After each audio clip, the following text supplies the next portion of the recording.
The movie starts with a teenage girl singing a song along with the lyrics in the car, and just enjoying the sound of her favorite singer. Her name is Riley, and she's with her father Cooper, who's taking her to the Lady Raven concert. The car stops in traffic and Riley asks her father to move fast, but her father says he will safely take her to the concert in no time, and the next moment, they reach the destination. Cooper and Riley join a crowd of excited teenage girls outside the venue, watching Lady Raven, a popular singer, step off her tour bus. As they wait in line to enter, Cooper notices an unusual number of police officers patrolling the area. Once inside, the heavy police presence catches Cooper's attention again, with officers stationed everywhere. Trying to be his best dad, Cooper films Riley as she dances with a group of girls and buys her some snacks. During their conversation, Riley confides that she feels excluded by the other girls at school. As they continue to walk around, Cooper observes even more cops and extra security cameras. Eventually, they find their seats and listen to the opening band, though Cooper can't help but notice the police stationed in their section as well. When the concert begins, the loud screaming from the crowd forces Cooper to cover his ears. After a few songs, he tells Riley he's going to the bathroom. However, once inside, he secretly uses his phone to check a live feed from a security camera. Unknown to Riley, Cooper is a serial killer, and he is monitoring his latest victim, Spencer, who is imprisoned in a hidden room at Cooper's remote house. Cooper washes his hands in the bathroom and vividly imagines his mother standing beside him. As he tries to shake off the vision, he notices more police vehicles surrounding the venue. Leaving the bathroom, he bumps into Jody's mom, who reassures him that teenagers can be strange, but promises that her daughter will start including Riley more. Cooper returns to his seat, but before that, he has a discussion with the usher, who tells him that this concert is a setup to catch the serial killer. Just in time, Lady Raven shares a heartfelt story about her missing father and how she learned to move forward. She then asks the crowd to turn on their phone flashlights, and the arena lights up as she begins playing the piano. At that moment, Cooper notices police officers escorting a man away from the crowd and others lined up behind him. Cooper takes Riley to buy a concert t-shirt during the intermission, but they're out of her size. The seller, Jamie, promises that more are on the way. Seizing the opportunity, Cooper casually asks about the heavy police presence. Jamie hesitates, but eventually admits, despite being sworn to secrecy, that the police received intel that the notorious serial killer known as the Butcher is at the concert, and that they're here to capture him. She explained that every person leaving the venue was being checked, and all exits except the backstage area were under tight surveillance. Cooper laughs awkwardly, masking the fact that he is the very killer they're hunting. Afterward, he drags Riley through the venue under the guise of looking for a snack, while checking the exits and confirming that they're all blocked by police. Spotting a drunk woman near the stairs, he subtly pushes her, causing her to fall.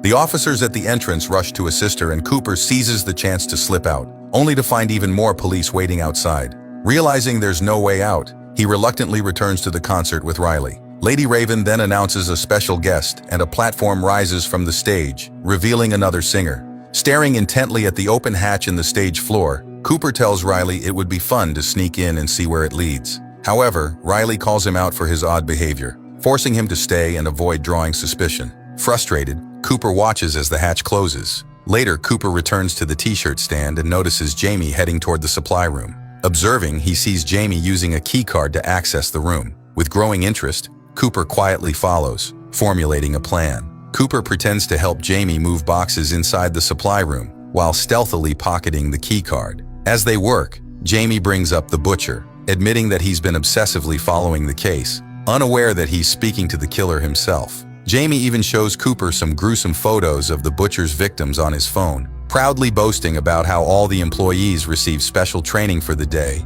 and were given a secret password, Hamilton, to identify themselves. After getting Riley her t-shirt, Cooper uses Jamie's keycard to sneak into the employee break room. Inside, he discovers several cops reviewing the details of their operation. They agree that if the Butcher is spotted, they need to apprehend him away from civilians. Cooper, now posing as an employee by attaching Jamie's card to his jacket, moves through the group toward the snack table, listening in on their conversation. Nearby, he notices a photo of his most recent crime scene on a bulletin board. When one of the officers asks for sugar, Cooper quickly retrieves it to seem helpful and avoid suspicion. Before leaving, Cooper discreetly steals a police radio from a nearby bag. As he exits the corridor, he runs into Jody's mom again. She grows visibly frustrated when he tries to brush her off, and their heated exchange catches the attention of two nearby officers. Before the situation escalates, a man's scream echoes from the entrance. The officers rush toward the commotion, where other police are in the process of arresting someone. Cooper's blood runs cold when he spots Josephine, one of his closest associates,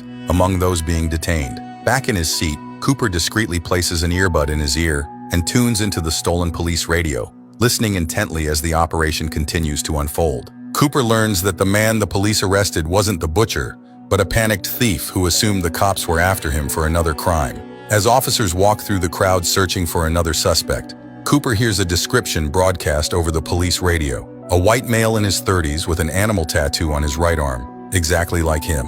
Thinking quickly, Cooper grabs a bracelet from a nearby girl's bag and slips it to cover his tattoo. Checking the venue map on his phone, he tells Riley he forgot his credit card at the t-shirt stand and leaves again. As he listens to the police radio, Cooper hears that the FBI is setting up tents around the building and installing barricades on the main streets. Briefly, he considers pulling the fire alarm to create chaos, but he notices a security camera pointed directly at him. To make matters worse, he hears Josephine on the radio, predicting that he might try such a trick. Thinking on his feet, Cooper sneaks into a nearby burger stand and sabotages the fryer. After leaving the area, a worker checks the fryer and finds 2 bottles floating in the hot oil. Suddenly, the bottles explode, causing panic among the customers and drawing the attention of nearby police. As the chaos unfolds, Cooper grabs an apron and blends in, using the distraction to make his way to the roof. However, there are officers stationed there too. When questioned, he claims he needed some air after the kitchen incident. The officers confirmed the situation via radio but still demanded the secret code. Cooper confidently replies, "Hamilton." Despite giving the correct code, they insist on seeing his employee card. Fortunately, Cooper finds a wallet in the apron's pocket, complete with a venue ID, which satisfies their suspicions. Before leaving, Cooper casually inquires about Josephine. The officers mention that she's a seasoned profiler with a reputation for catching serial killers. Cooper's unease grows as he realizes he might be facing his most formidable opponent yet. Back downstairs, Cooper spots the injured kitchen worker, her face marked by severe burns, with another hallucination of his mother standing beside her. Shaking off the vision, he rejoins Riley, who is increasingly concerned about his strange behavior. Cooper explains that Jody's mom had cornered him again, but Riley reassures him, saying she's finally made friends with a girl sitting next to her and no longer cares about her old classmates. As they return to their seats, Riley excitedly tells Cooper that this is part of the concert where Lady Raven picks a girl from the audience to join her on stage and tour backstage. Seeing a potential escape route, Cooper approaches one of the crowd handlers and tells a heartfelt lie that Riley recently recovered from leukemia and that Lady Raven's music was her inspiration. The police are edging closer to their spot, but to Cooper's relief, his story works, and Riley is chosen to go on stage. Both receive backstage passes, and the handler coordinates with a nearby cop to let them through. Riley, though nervous, steps onto the stage when Raven calls for her. Cooper watches his daughter's moment of joy, trying to relish it while ignoring the looming threat of police around him. In the audience, Jody and her mom seethe with jealousy at Riley's big moment. After the performance, Cooper notices a girl nearby collapsing. Instinctively, he picks her up and asks the staff for a place to let her rest. This earns him and Riley entry backstage, just as Josephine closes in on his last location. Cooper helps the sick girl calm down, offering her some juice. Grateful for his assistance, the concert manager allows them to watch the rest of the show from a prime spot next to the stage. Sensing an opportunity, Cooper asks the concert manager if they can leave through the backstage door to avoid the crowd. The manager agrees. However, after the concert ends, Cooper hears on the police radio that every male leaving the venue will be thoroughly checked. When he tries to slip out with Riley through the backstage door, he realizes the police are also blocking it. In a nearby room, Cooper overhears Josephine telling Lady Raven that the venue security cameras have captured photos and data of every attendee. Hearing this, Cooper feels the noose tightening around him, knowing his every move is being scrutinized. Growing desperate, Cooper approaches Lady Raven and asks to speak privately about Riley's condition. Once inside her dressing room, Cooper drops his facade and confesses that he is the butcher. He shows Raven a live video on his phone of Spencer, his latest victim trapped in a cell. Cooper reveals a button on the screen that, if pressed, will release carbon monoxide into the cell, killing Spencer before the authorities can reach him. He threatens Raven. If she cooperates, Spencer will live. If not, he will die. Faced with no choice, Raven agrees. Raven informs the police that Cooper and Riley will be leaving with her in her limousine, allowing them to bypass the security checks at the main entrance. Josephine grows increasingly frustrated as the meticulous screening process delays the crowd, but no sign of the butcher is found. During the limousine ride, Cooper instructs the driver where to drop him off so he can pick up his car. However, Raven unexpectedly asks Riley if she can visit their home. Thrilled, Riley excitedly calls her mom for permission. With no other option, Cooper forces a smile and gives the driver their home address instead. When they arrive, Cooper's wife Rachel and their other child warmly welcome them. As they all head inside, Cooper discreetly reminds Raven that Spencer's life still hangs in the balance. Any attempt to betray him will result in Spencer's death. Raven, visibly uneasy, tries to enjoy the family's warm hospitality while searching for any chance to outmaneuver Cooper without risking Spencer's life. Over coffee and cake, Rachel excitedly asks Raven how the concert went. Keeping her cool, Raven describes the police operation to catch the butcher, explaining that the FBI found a receipt for a concert ticket in one of the butcher's fake houses, which prompted them to contact her and set the plan in motion. She mentions that Josephine has been studying the butcher for some time and concluded he's a white man in his 30s or early 40s, holds a position of authority, drives a dark-colored car, and has a troubled history with his mother. Cooper grows visibly uncomfortable as the profile hits close to home and suggests that it's getting late. However, Raven offers to play a song on the family piano and invites Riley to sit beside her. While playing, Raven discreetly steals Riley's phone. After finishing the song, Raven suggests they take a selfie. When Riley realizes her missing phone, Raven smoothly hands Cooper's phone, pretending she thought it belonged to Riley. She takes the selfie and then asks to use the bathroom. Once inside, Raven locks the door and begins rummaging through Cooper's phone. Outside, Cooper grows frantic, pounding on the door. His erratic behavior starts to make his family suspicious. Inside, Raven manages to contact Spencer and ask him to recall his location details. Spencer describes the door's color and mentions a nearby statue. Using this information, Raven quickly starts a live stream on her phone, sharing the clues with her followers. Soon, someone will recognize the area from the live stream and contact the police. Raven also instructs her driver, waiting outside, to call the cops. Meanwhile, Cooper's phone locks again. Raven suddenly screams inside the bathroom, "Cooper is the butcher!" The door swings open, revealing a shaken Cooper, sweat dripping from his forehead, as his family looks on in shock. Raven, still clutching her phone, stares him down as sirens wail faintly in the distance, growing louder. Cooper grabs his phone to check on Spencer and realizes he's gone. Overwhelmed by rage, he drags Raven to the garage, retrieves his crime bag and shoves her into Rachel's car, inadvertently confirming Josephine's theory about his dark-colored vehicle. Raven, trying to defuse the situation, adopts a calm and motherly tone, but Cooper is unmoved. He coldly declares that she will be his final victim before he ends his own life to stop the monster he's become. He sees his family blocking his way as he opens the garage door to leave. Though he had locked them in Riley's room, he had overlooked the tree outside the window, allowing them to escape. The sight of his family confronting him shocks Cooper, who hesitates long enough for Raven to break free from the car. Police sirens grow louder and officers arrive, escorting Rachel and the children to safety. Meanwhile, Cooper rushes upstairs to his closet, moving a few items in a frantic attempt to salvage his plan. As the police storm the house, they uncover a tunnel in Cooper's closet, leading to the neighbor's yard. Cooper uses this route to slip away undetected. Meanwhile, Raven is escorted into her limo, now driven by an undercover police officer posing as her chauffeur to ensure her protection. However, the limo soon comes to a halt. The officer enters the back seat, handcuffing Raven to a metal bar. To her horror, he reveals himself to be Cooper in disguise. Having escaped in a stolen police uniform,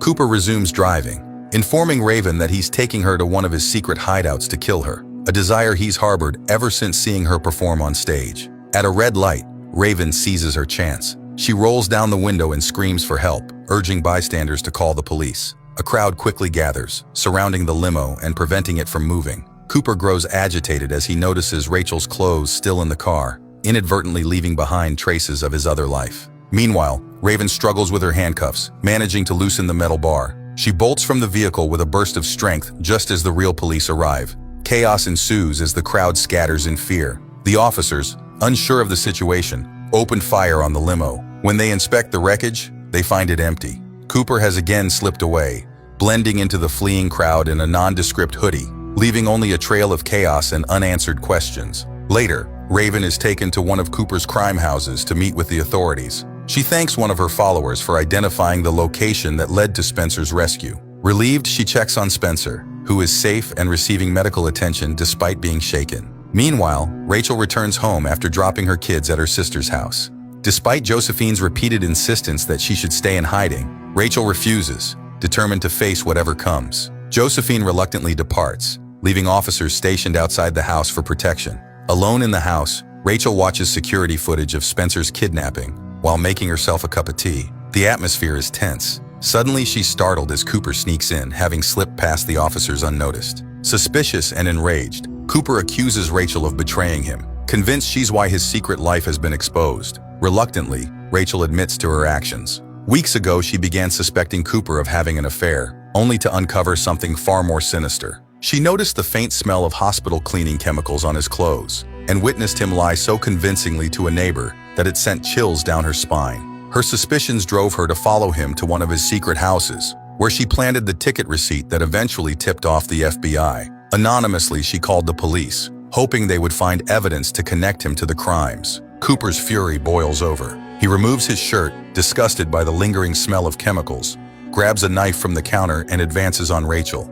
Thinking quickly, Rachel distracts him, calmly offering him a slice of the pie Riley baked earlier that day, reminding him that today was supposed to be a day of celebration for their family. Her words momentarily disarm him, and Cooper agrees to eat, watching her take a bite first to ensure it's safe. As Cooper eats, he begins to monologue, explaining how killing usually brings him peace, a twisted form of therapy. But Rachel's betrayal has only fueled his rage, driving him to the brink. He declares his intent to kill her before taking his own life. Suddenly, Cooper starts to feel dizzy, his vision blurring. Too late, he realizes that Rachel had laced the pie with sedatives she found in his crime bag. As he struggles to stand, Cooper hears his mother's voice and sees her standing in the doorway, calling him a monster.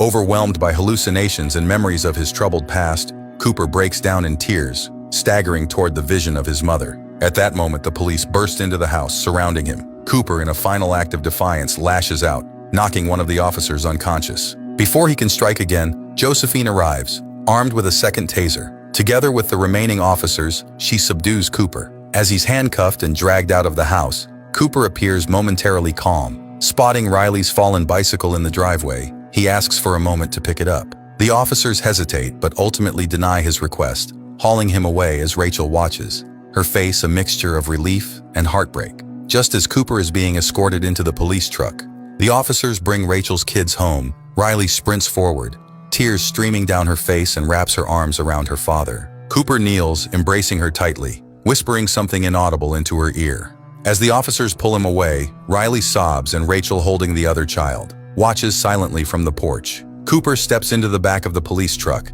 his face calm and expressionless. As the vehicle drives off, he suddenly grins, tilting his head toward the small crowd watching. Slowly, he raises his wrists, revealing the cuffs no longer bind them. With a triumphant smirk, he tells a story about Riley's bicycle, which he had stolen earlier and used to pick up the lock. The officers in the truck noticed too late as Cooper burst into maniacal laughter, the sound echoing even as the car disappeared down the road. Later that night, Jamie sits on the couch flipping through channels. A picture of Cooper flashes on the screen. Realizing he had unknowingly assisted one of the most dangerous criminals in the country, Jamie panics, trembling at the memory of every interaction he had with Cooper.